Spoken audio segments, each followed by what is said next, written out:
눈부신 불빛이 쏟아지는 화려한 연회장이었습니다. 값비싼 옷을 차려입은 수백 명의 사람들이 숨을 죽인 채 단상 위 한 사내를 바라보고 있었지요.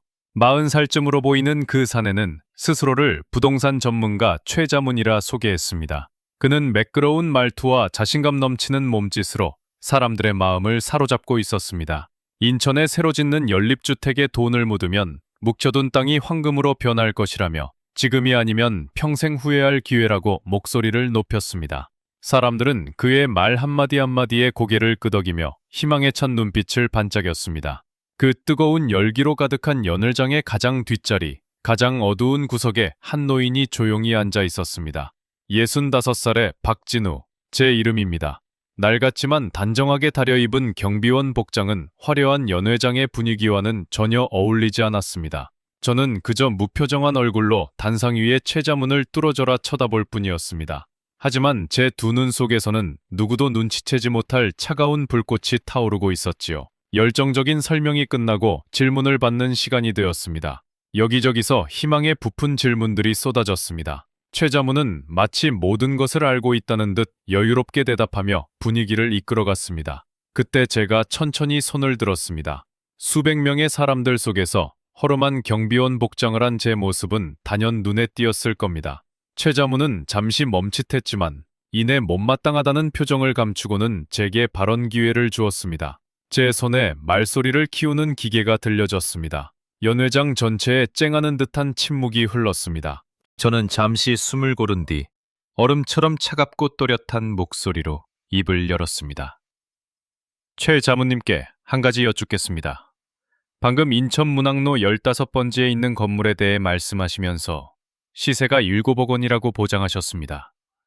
그런데 혹시 그 건물의 공식적인 땅값이 겨우 3억 8천만 원이라는 사실은 왜 빼놓고 이야기하셨는지요? 그리고 그 차이가 지난 10월 28회자로 바뀐 규정에 따라 전세금을 빌리는 것에 대한 보증에 어떤 영향을 미치는지도 설명해 주실 수 있겠습니까? 제 질문이 끝나자 연 회장의 공기는 순식간에 얼어붙었습니다. 방금 전까지 희망으로 반짝이던 사람들의 눈빛은 당혹감으로 변해 저와 최 자문을 번갈아 쳐다봤습니다. 제 질문은 뜬구름 잡는 이야기가 아니었습니다. 너무나도 구체적이고 날카로운, 마치 잘 벼린 칼날과도 같았죠. 최 자문의 얼굴에서 자신만만한 미소가 사라졌습니다. 그는 잠시 말을 더듬으며 시장의 특수성 같은 알 수 없는 소리를 늘어놓으려 했었지만 그의 눈빛은 심하게 흔들리고 있었습니다. 그는 저 늙고 초라한 경비원이 누구인지 알아보려는 듯 눈을 가늘게 떴지만 저는 그저 묵묵히 그를 바라볼 뿐이었습니다. 저는 제 손에 들린 기계를 내려다보았습니다. 평생을 성실하게 일하며 굵어진 마디와 거친 손등이 보였습니다. 저는 더 이상 희망을 구걸하는 피해자가 아니었습니다. 저는 사냥을 시작한 사냥꾼이었습니다.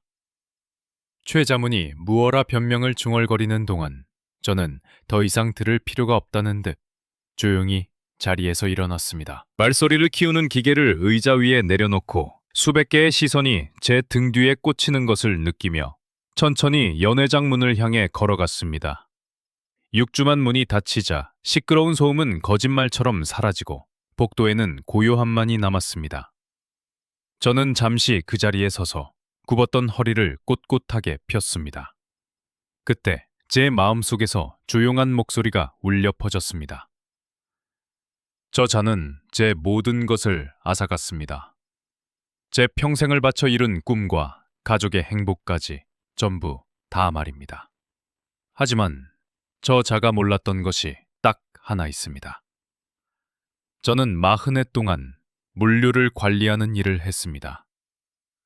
숫자를 다루고 계획을 세우고 변수를 계산하는 것이 제 인생이었습니다.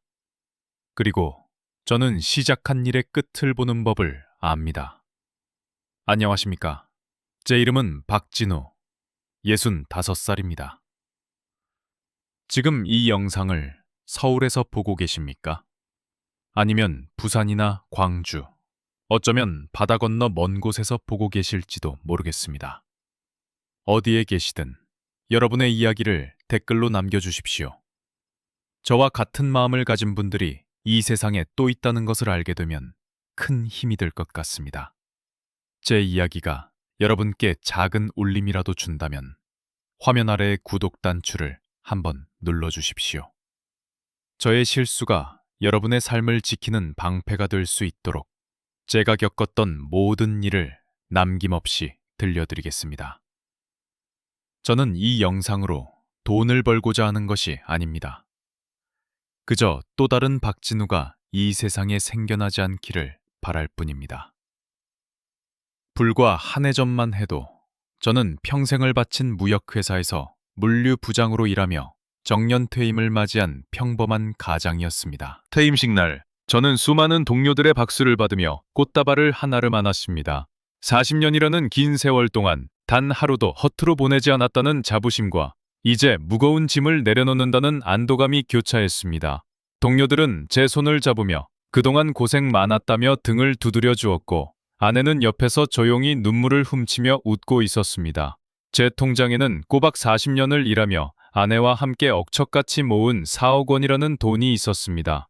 두 아이를 가르치고 집을 마련하고 남들처럼 살아가면서도 이가 시리도록 아끼고 아껴서 모은 피 같은 돈이었습니다. 그 돈은 단순한 재산이 아니라 저와 제 아내의 청춘과 땀이 고스란히 담긴 세월 그 자체였습니다. 성공한 회사원이든 아들은 그런 저희 부부를 보며 이제는 좀 편하게 사셔야 한다고 돈이 돈을 벌게 해야 하는 시대라고 말하곤 했습니다. 저희 부부는 그저 웃으며 은행에 넣어두고 이자나 받으며 사는 것이 가장 마음 편한 길이라고 대답했죠. 그러던 어느 날 아들이 흥분한 목소리로 부동산의 귀재를 한 명 안다며 저희를 찻집으로 불렀습니다. 그가 바로 최 자문이었습니다. 말쑥한 차림의 최 자문은 따뜻한 차 한 잔을 앞에 두고 차가운 도표와 어려운 용어들을 늘어놓았습니다. 그는 인천에 새로 짓는 고급 연립주택 4채를 사서 전세를 놓으면 은행 이자와는 비교도 할 수 없는 안정적인 수입을 평생 보장받을 수 있다고 열변을 토했습니다. 그의 눈은 탐욕이 아닌 확신으로 빛나는 듯 보였고 그의 말에는 사람을 끌어당기는 이상한 힘이 있었습니다. 제 아내는 조심스럽게 물었습니다. 저렇게 좋은 것이라면 왜 다른 사람들이 먼저 하지 않나요? 저희처럼 아무것도 모르는 늙은이들이 하기에는 너무 위험해 보입니다. 아내의 걱정은 당연한 것이었습니다. 평생 땅만 보고 살아온 우리에게 그런 이야기는 너무나도 낯설고 두려웠습니다. 최 자문은 인자한 미소를 지으며 정보의 차이가 부의 차이를 만드는 것이라 답했고 아들은 옆에서 어머니, 요즘은 다 이렇게 해요. 아버지가 평생 모은 돈을 그냥 은행에 두는 건 바보 같은 짓이에요. 라며 아내를 설득했습니다. 저는 아들의 빛나는 눈을 보았습니다. 아버지가 시대에 뒤처지지 않기를 바라는 그 마음이 평생을 낡은 방식으로 살아온 저를 부끄럽게 만들었습니다. 아들의 성공이 그 아이의 말이 옳다는 증거처럼 느껴졌습니다. 결국 저는 평생의 동반자인 아내의 불안한 눈빛 대신 새로운 시대의 지혜를 가졌다고 믿었던 아들의 자신감 넘치는 얼굴을 택하고 말았습니다. 그것이 모든 비극의 시작이었습니다. 최 자문의 말대로 모든 일은 순식간에 진행되었습니다. 저는 평생 모은 4억 원과 은행에서 약간의 돈을 빌려 인천에 새 연립주택 4채를 샀습니다. 낯선 서류들의 도장을 찍을 때마다 손이 떨렸지만 아들의 격려와 최 자문의 확신에 찬 목소리가 제 두려움을 덮어주었습니다. 놀랍게도 집을 사자마자 전세로 들어오겠다는 사람들이 줄을 이었습니다. 깨끗한 새 집은 인기가 좋았고 4채의 집은 눈 깜짝할 사이에 모두 새로운 주인을 만났습니다. 그들에게서 받은 전세금으로 은행에서 빌린 돈을 모두 갚고도 수중에 약간의 돈이 남았습니다. 처음으로 돈이 돈을 버는 경험을 한 저는 세상을 다 가진 듯한 기분이었습니다. 아들은 제 어깨를 두드리며 말했습니다. 아버지, 제가 뭐라고 했습니까? 이제 아버지도 현대적인 방식으로 돈을 버는 겁니다. 평생 땀 흘리지 않아도 매달 꼬박꼬박 관리비 수입이 들어올 겁니다. 아들의 칭찬에 저는 우쭐해졌습니다. 40년 동안 낡은 책상에 앉아 서류와 씨름했던 제 과거가 어리석게 느껴질 정도였습니다. 처음 몇 달은 정말 꿈만 같았습니다. 저는 아내와 함께 전에는 엄두도 내지 못했던 좋은 식당에서 밥을 먹고 비싼 옷을 사입으며 여유를 즐겼습니다. 평생 고생만 한 아내의 얼굴에 웃음꽃이 피는 것을 보니 제 선택이 옳았다는 확신이 더욱 굳어졌습니다. 저는 스스로를 성공한 사업가라고 생각하며 미래에 대한 장밋빛 꿈에 부풀어 올랐습니다. 그러던 어느 날 평화롭던 일상에 작은 균열이 생기기 시작했습니다. 전세로 살던 젊은 부부가 갑작스럽게 이사를 가게 되었다며 전세금을 돌려달라고 연락해온 것이었습니다. 저는 대수롭지 않게 생각했습니다. 새로운 사람을 구해서 그 돈으로 내주면 그만이라고 생각했지요. 저는 곧바로 동네에 집 소개해주는 곳을 찾아가 새로운 세입자를 구해달라고 부탁했습니다. 하지만 며칠이 지나도 아무런 소식이 없었습니다. 이상하게 생각한 제가 직접 찾아가 묻자 주인은 난처한 얼굴로 입을 열었습니다. 사장님, 큰일 났습니다.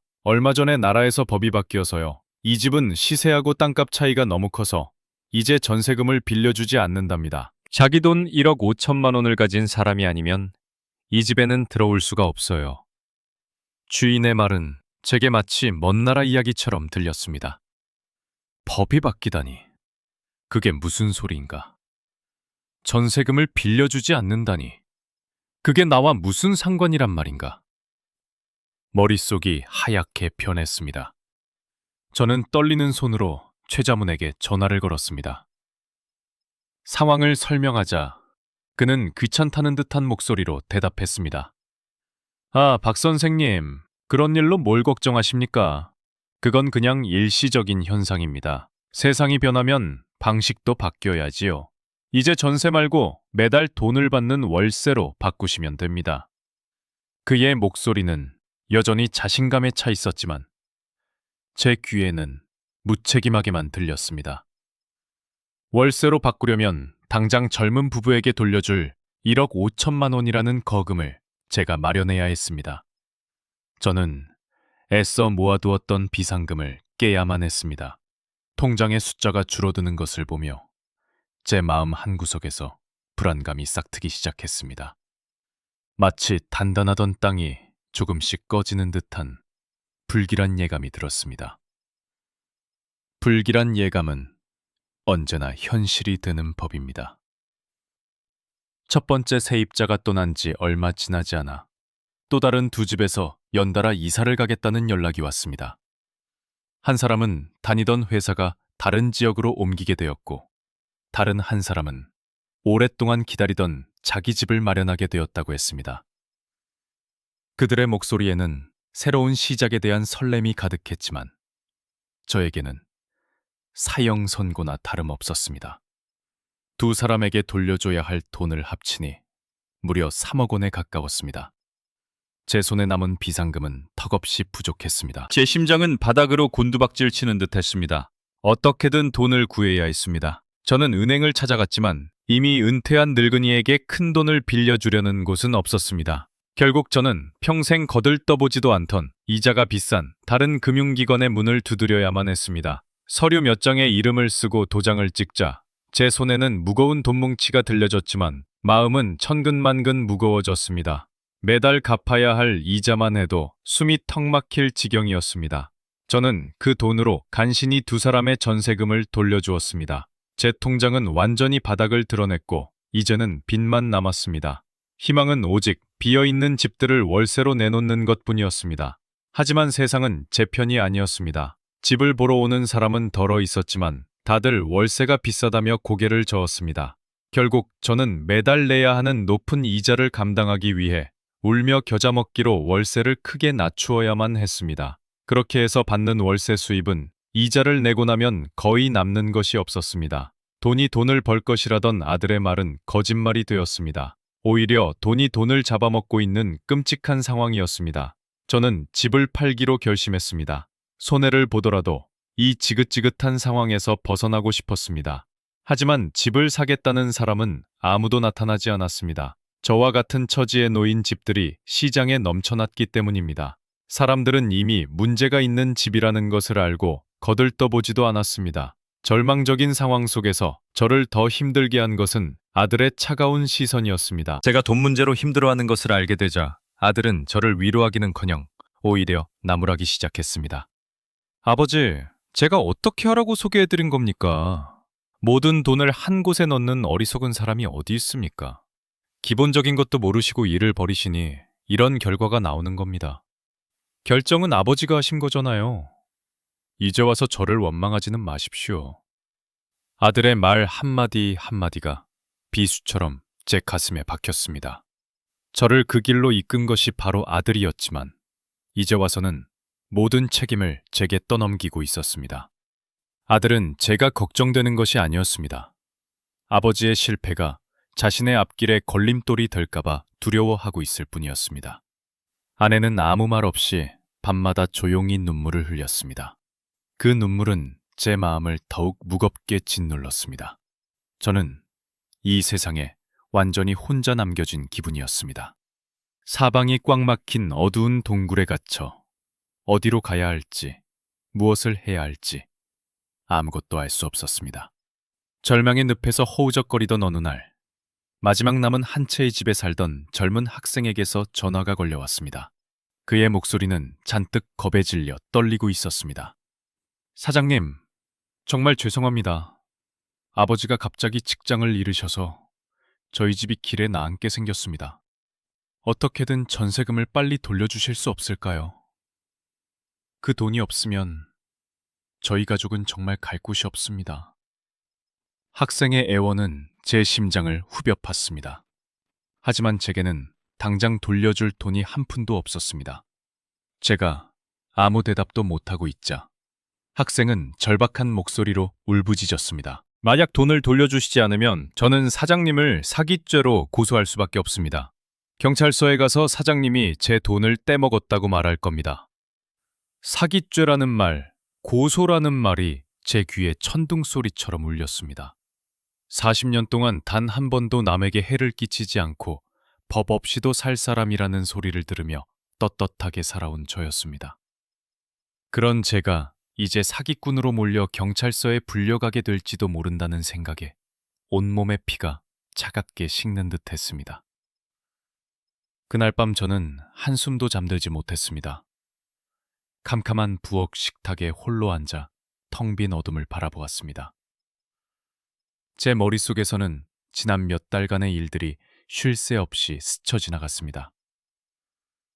최자문의 자신만만한 얼굴, 아들의 실망과 경멸이 담긴 눈빛, 아내의 소리 없는 눈물, 그리고 돈을 돌려달라며 울부짖던 학생의 목소리까지. 모든 것이 뒤엉켜 저를 질식시킬 것만 같았습니다. 저는 패배자였습니다. 어리석은 판단으로 평생 모은 재산을 모두 날리고 가족에게 외면당하고 이제는 범죄자로 낙인 찍힐 위기에 처한 비참한 늙은이일 뿐이었습니다. 이대로 모든 것을 포기하고 싶다는 생각이 들었습니다.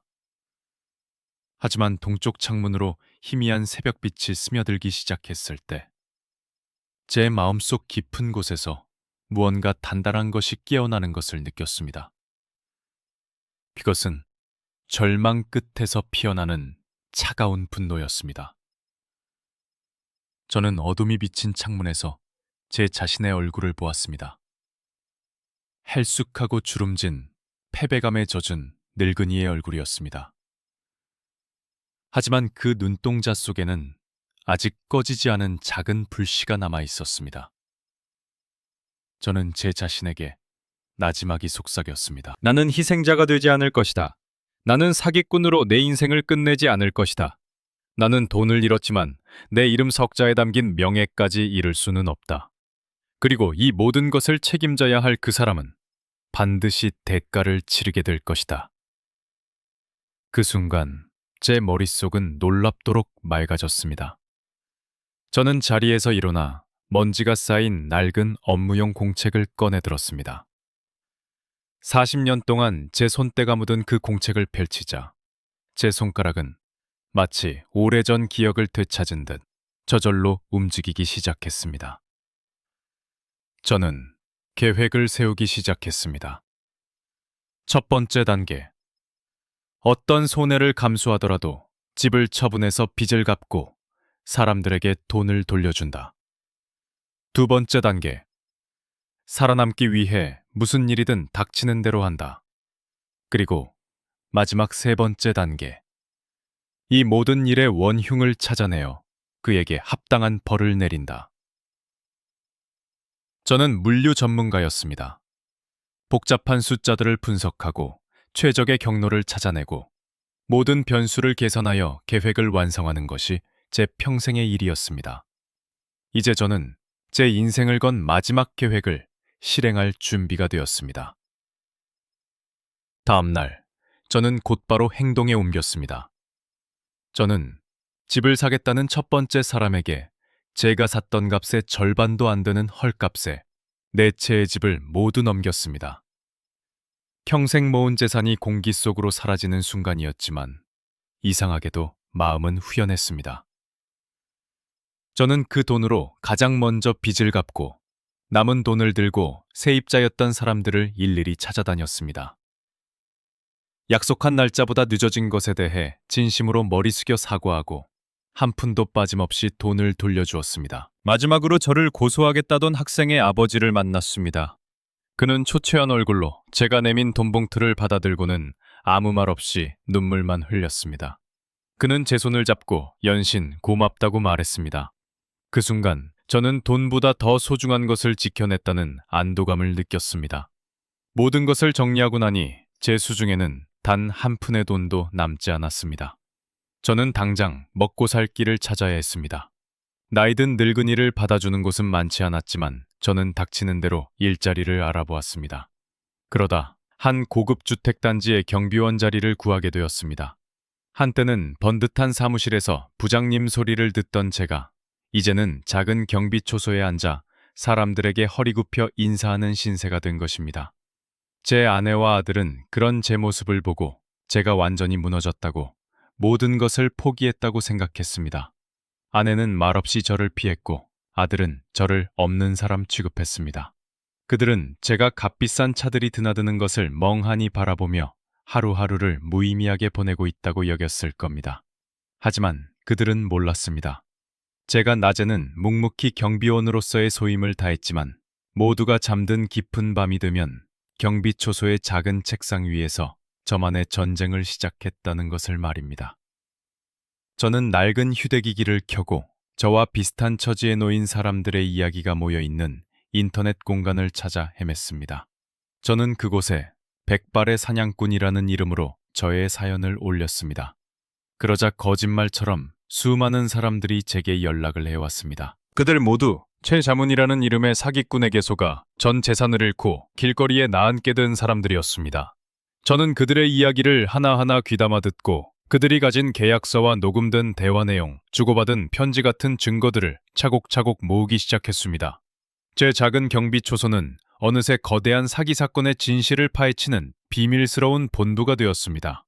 낮에는 지나가는 차에 경례를 붙이고 밤에는 어두운 화면 불빛에 의지해 수많은 자료들을 정리하고 분석했습니다. 저는 잠을 줄이고 끼니를 거르며 오직 한 가지 목표에만 집중했습니다. 그것은 바로 흩어져 있는 피해자들을 하나의 힘으로 묶고 법의 심판대 위에서 최자문의 가면을 벗겨내는 것이었습니다.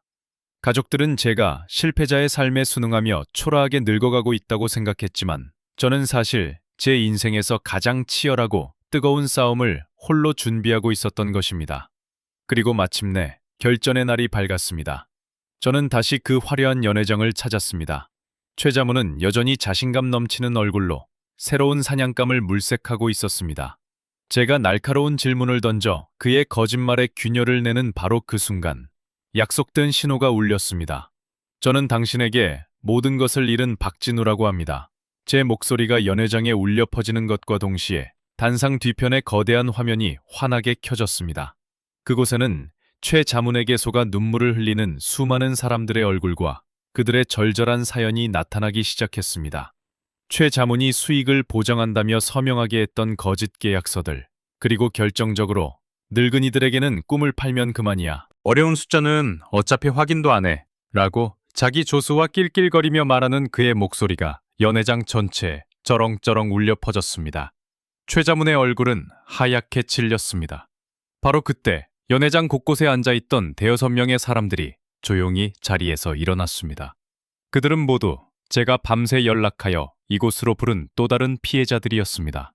그들은 앞으로 걸어 나오며 저마다 겪었던 억울한 사연들을 토해내기 시작했습니다.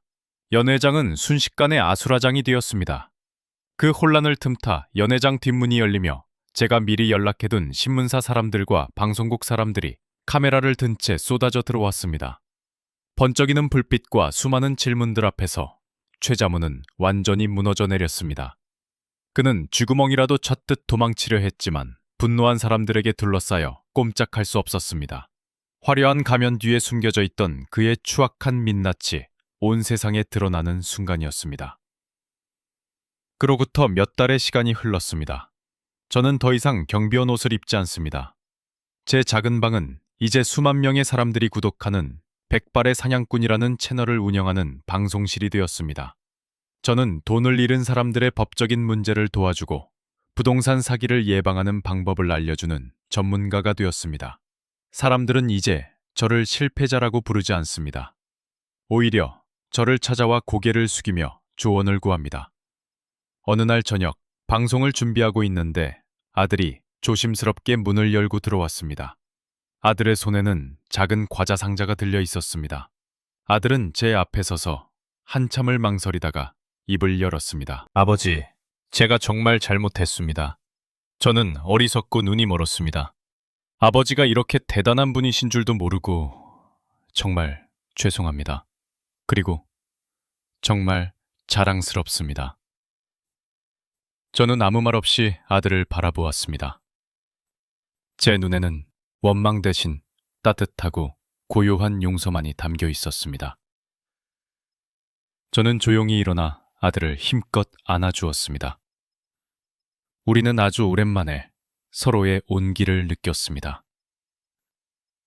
저는 다시 카메라 앞에 앉았습니다.